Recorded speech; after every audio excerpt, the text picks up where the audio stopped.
Assalomu alaykum aziz do'stlar, men Olim Shuhrat. Rossiyada yuridik maslahatlar YouTube kanaliga xush kelibsizlar. Bugun migrantlarga oid hafta davomida sodir bo'lgan yangiliklar haqida aytib o'taman. Migratsiya masalalari bo'yicha boshqarma boshlig'i Valentina Kazakova migrantlarga oid qator yangiliklar haqida aytib o'tdi.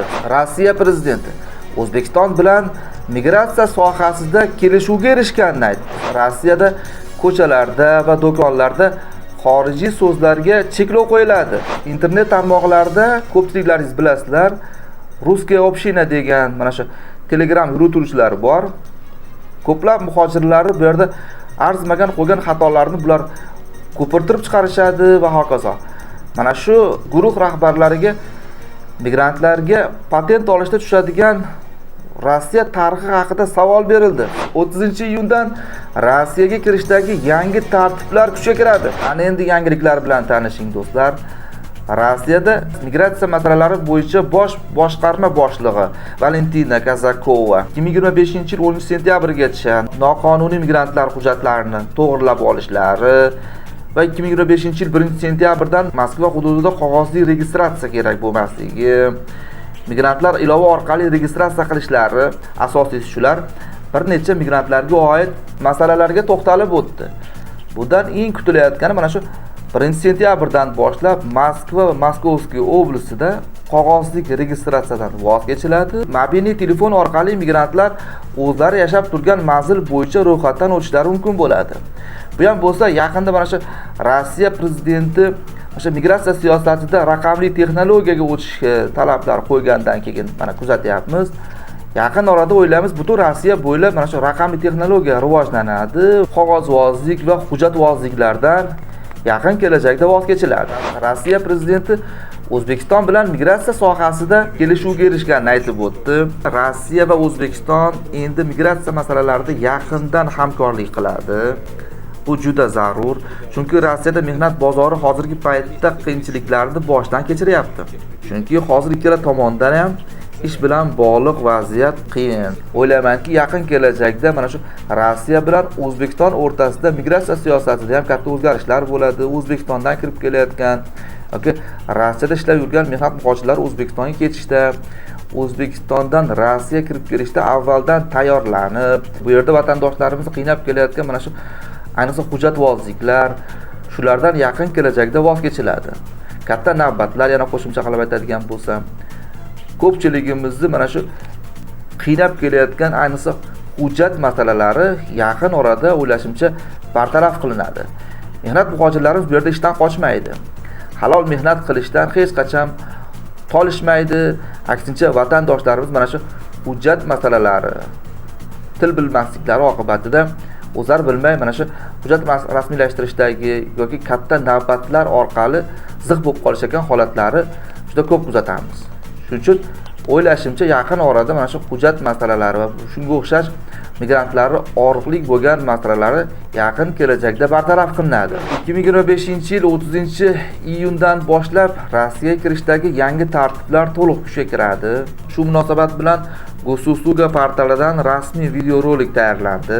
Ushbu videoda kirish jarayoni bo'yicha barcha talab va qoidalar bosqichma-bosqich tushuntirilgan. 20-iyundan boshlab RUIDni kloni bo'lgan qo'shimcha ilova joriy qilinishi aytilgan edi. Ana endi mana shu Gosuslugani o'ziga o'zgartirish kiritildi. Rossiyadan chetda bo'lib turib ham mana shu login parol yaratish orqali, ya'ni Rossiya sim kartasiga ega bo'lmay turib ham elektron pochta orqali Gosuslugani vaqtinchalik akkauntga kirib foydalanib turish mumkin bo'ladi va bu yerda kirib kelish maqsadingiz, nima maqsadda kirib kelayotganingizni avvaldan belgilab, Rossiyaga doimiy yashashga yoki vaqtinchalik kirib kelishingiz mumkin bo'ladi. Bu uchun mana shu ekranda QR kod orqali siz Gosusluga portalidan vaqtinchalik ro'yxatdan o'tsangiz bo'ladi. Bu uchun men Telegram kanalimga ham post joylaganman. O'tib bu video yo'riqnoma bilan batafsil tanishib chiqishingiz mumkin.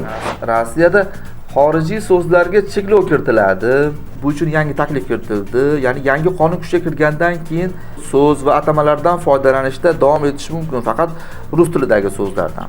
Tarjima sifatida. Boshqa xalqlar tilidagi yozuvlarda ham taalluqli bo'ladi. Ya'ni yozuvlar barcha Rossiya fuqarolariga tushunarli bo'lishi kerak. Shuning uchun siz savdoda ishlaysizmi yoki qanaqadir tadbirkorlik qilasizmi Rossiya hududida, qandaydir kichkina to'shka ochganmisiz, Mana shu o'zbekcha yozuvlari, tojikcha bo'lsin, qirg'izcha bo'lsin yoki qandaydir inglizcha bo'ladimi? Bularni men taklif qilaman sizlarga darhol o'chirib ruschaga tarjima qilib qo'yishlaringizni. Ushbu qoida kuchga kiradigan bo'lsa, birinchilardan bo'lib shtraf to'lamasligingiz uchun. Yekaterinburgda blogerlar Ruskiy общинani mahalliy bo'limi rahbarlariga Rossiya tarixi haqida savollar berishdi. Bu mehnat muhojirlari uchun patent olayotganda beriladigan test savollardan biri. Bu yigitlar migrantlar uchun beriladigan 3 ta savolni bittasiga arang javob bera olishdi xolos. Muhojirlarga qarshi turli reydlarda faol ishtirok etayotgan, haqoratomuz harakatlari bilan tanilgan jamiyat vakillari aslida oddiy bo'lgan savollarga javob berisha olmadi. Ko'pchiliklaringiz bilasizlar, mana shu Rossiyada ijtimoiy tarmoqlarda, Telegram gruppalarda, Kontakte, Facebook shunga o'xshash ijtimoiy tarmoqlarda migrantlarni qanaqadir qilib qo'ygan arzimas xatolarini buni ko'pirtirib ko'rsatib, Ruskiy община degan bir mana shu Telegram ijtimoiy tarmoqlar yurituvchilari bor. Ularni ko'pirtirib, mana muhojirlar bunday qilyapti, Rossiyaga ishlagan kelgan migrantlar mana shunday ishlar qilyapti deb shu yerda yashovchilar uchun vahimali postlar qoldirib, doim mana shu migrantlarni qoralab, yomonlab ko'rsatib kelishyapti. Migrantlar haqida yomon postlar qoldirilgan bo'lsa, darrov o'zingizni reaksiyangizni bildirib, yomon emotsiyalarga berilib ketib olishib ketmang. Men sizga bu shaxsiy fikrim. Qo'yingda bu bizga loyiq emas, teng kelib mana shu bu kimni haqoratlash, ijtimoiy tarmoqlar orqali bu kimni kamsitish yoki o'zingizni haq ekanligingizni isbotlab qo'yish, o'ylashimcha bu Rossiyada mehmon bo'lib turgan chet el fuqarolariga to'g'ri kelmaydi. Biz o'zimizni bilsak kifoya.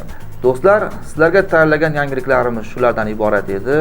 O'ylashimcha ushbu yangiliklar sizlarga kerak va manfaatli bo'ldi. O'zlaringizni ehtiyot qiling, hurmatli do'stlar. Keyingi videolarda ko'rishguncha xayr, salomat bo'linglar.